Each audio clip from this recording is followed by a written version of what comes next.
How do you feel about current testing requirements in our schools as mandated by the state legislature? Excuse me, what was that question? How do you feel about current testing requirements in our schools as mandated by the state legislature? Well, you know, having been one of the people that helped to write some of those new STAR questions, I think that the testing has a place and it is important, but it cannot be the sole determining factor of what a child can or cannot do.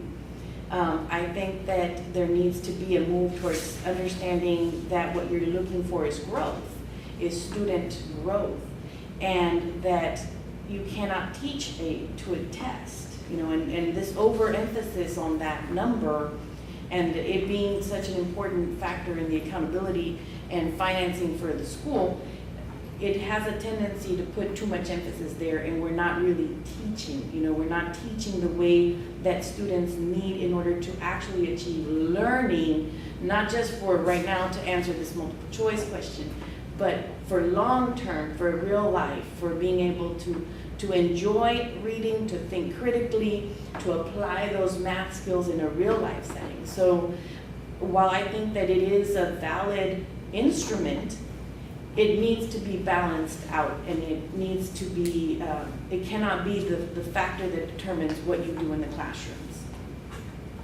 Yeah, I agree with what Fernanda said. Also, I think, you know, our campaign is to bring teaching back. That's what we talk about, bring teaching back, bring teaching back. And, you know, private schools don't have to answer to the state. Why do private schools have to answer to the state when it comes down to some of these testing things, right?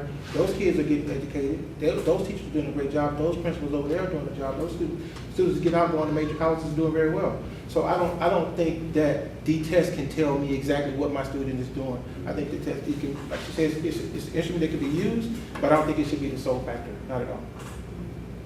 You know, having been a former classroom teacher, I understand how important assessment is. It is important for the educator to know where her student is and where her student begins and where her student ends. So, you know, assessment is necessary. But years ago, I was trained through Annenberg to participate in authentic assessment.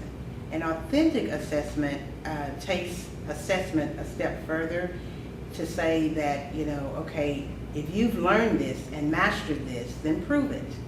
And authentic assessment really does speak to portfolios.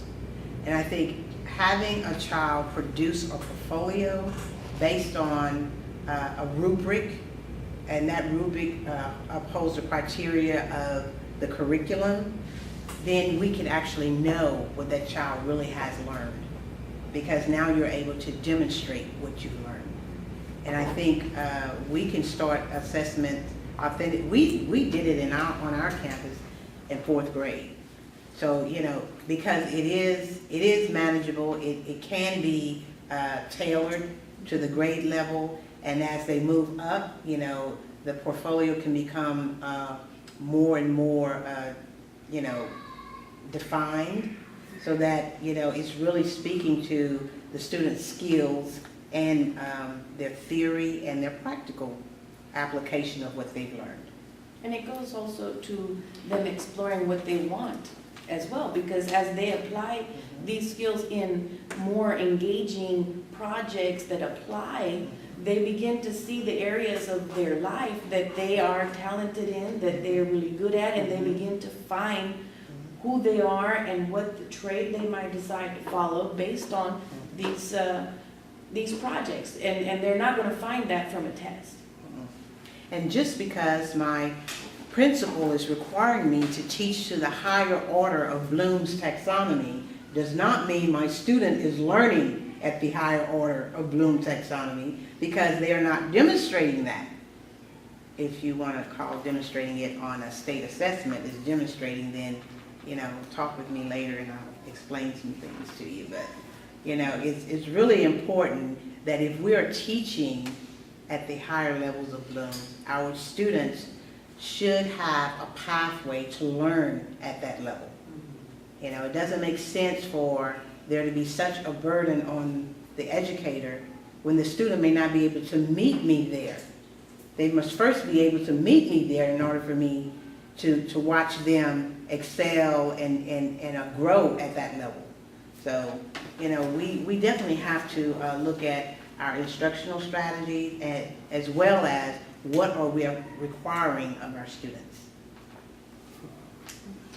Is it okay? I mean, I have a comment, not necessarily a question. Is that okay? Mm-hmm. You know, just listening to the candidates, you know, I have to tell you, you guys are definitely in line with what TEA is currently doing with the new accountability system. Because, you know, this year in the state of Texas, you know, we know TEA is changing all the time. You know, they'll have a law today and tomorrow, you know, next week it may change, who knows. But what they're doing right now is the new accountability system doesn't measure, you know, minimum expectations, what it's always done for the last several years, you know, where students had to meet a certain scale score or a certain raw score. What they're measuring now is growth. And I heard you all mention that earlier. So you all are definitely in line with what the new accountability system is already measuring. you And know that's what? new for us. If you do authentic teaching, Mm-hmm. you know, the students will perform well on the test because Absolutely. they will have mastered the skills That's correct. versus trying to master a test without really knowing the skills, you know. So with authentic teaching, you don't really need to worry about whether or not the test is going to come out okay, because it will. You know, it'll just flow. It flows right in. And we know that all students, you know, learn differently, you know, and we need to grow those students at their pace. You know, not everyone is going to get it, you know, at the end of the week, you know. You know, it may take Susie just a little bit longer, but long as she get it. And measuring that growth is it's so important. You know, as long as we can measure growth in students, we can see that they're achieving. And again, you know, that's what the new accountability system will be doing. So very good.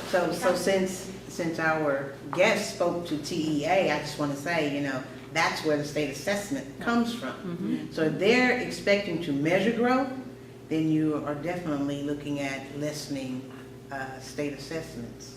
The catalyst for much of that, just background, is that when the state legislature started to meet in the 83rd legislation session, at the start of the session, a lot of parents got together and started really hammering them on the amount of testing. That's right. Because it was 15 tests at In high school. and high school, and it's now dropped it back down to 5. It's back down. So that's where some of that comes in. It's still a concern in the community that there's far too much testing going on in the schools. And there's a lot of testing that goes on in preparation for the test. Yes, so I Because mean, that's- yeah. there's still a concern that there's too much testing going on. It's a matter of what you can live with, and I think changing the narrative. The parent groups that got involved this session really came out full force for it, really kind of drove it and lobbied to get the testing removed. We're a powerful force. Dr. Anthony can give you information on that if you need. But it's a show of force on how the community can go back to your legislators and say, hey, this is too much. So, you know, just something to think about moving forward. That I think it's a changing narrative in going to growth standards. Yeah. You mentioned bringing teaching back, and having been a former teacher, still a teacher, formerly employed as a teacher. I know that there is a certain level of fear amongst in the teaching arena. Teachers are afraid to in any way really question or raise any type of an opposition to whatever, any issue. They pretty much do as you're told. What would you do as a board member if you recognize that there's a high level of fear and intimidation right now amongst the teacher ranks? Well, I would venture to say that, you know, part of our platform is also being accessible. And through that accessibility, we hope to bridge to collaboration between administration and the teachers, to make sure that administrators know that teachers have to be supported to do whatever you're asking them to do. Now, if you don't have and the support has to come through mentoring, professional development, the way their day is structured. A teacher has to have the time to reflect on her instructional practices, to look at her students' progress, to be able to assess them daily, and to be able to develop curriculum that covers areas where her students are weak, and to be able to anticipate parts of the curriculum where they know their students may have some issues. So all of that takes time, and it takes careful preparation. I would like to say, you know, as a former classroom teacher, I had that time.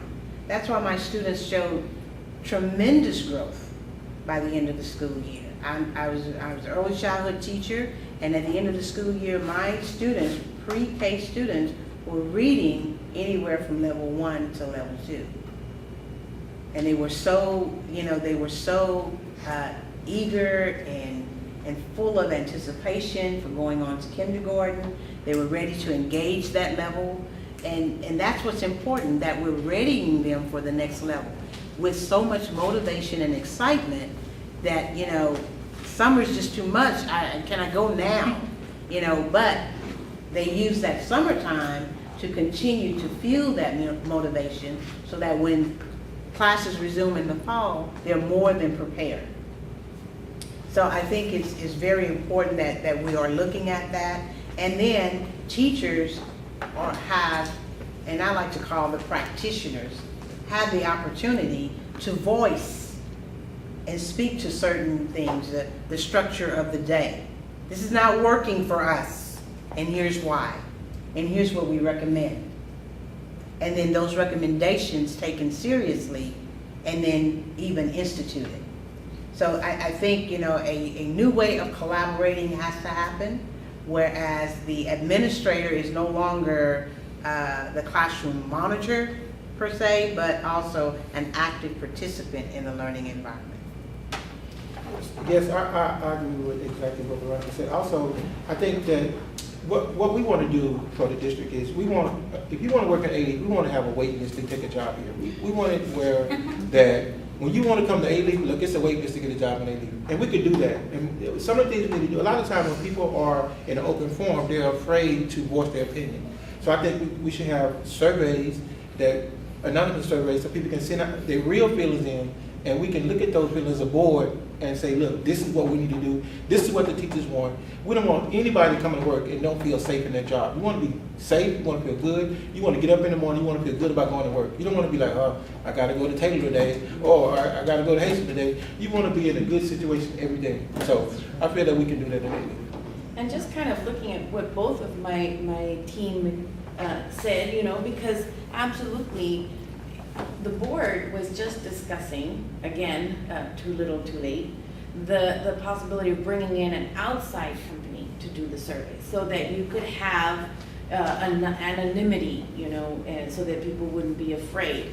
You know, they're starting to try to address these things, you know. But the reality is that we need to go back to what our whole purpose is.